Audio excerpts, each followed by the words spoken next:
2020 report. Tim? Well, and think about this, Gabby and Nigel. In 2014, 6 Republicans challenged Graham for his U.S. Senate seat. But next year, with support from President Trump, it is possible Graham won't face any challenge from members of his own party.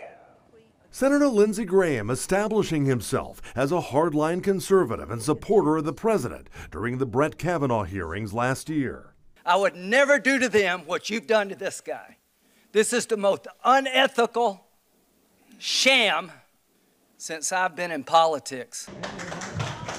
Political observers say it was a turning point for Graham, who was once considered too moderate and too willing to work with Democrats. Now he has the president and vice president on his side, with Mike Pence scheduled to visit Greenville next week. This early visit by Pence solidifies his relationship there in the minds of those voters with the Trump White House.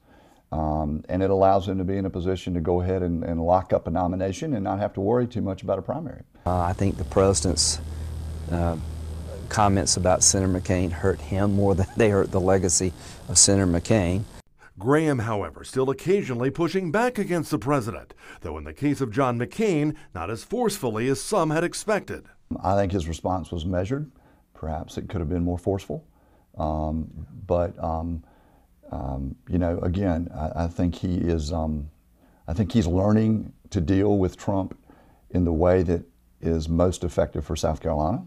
Felkel says Graham is doing what he must do to win the president's favor, not only for his own political survival, but for the people Graham represents.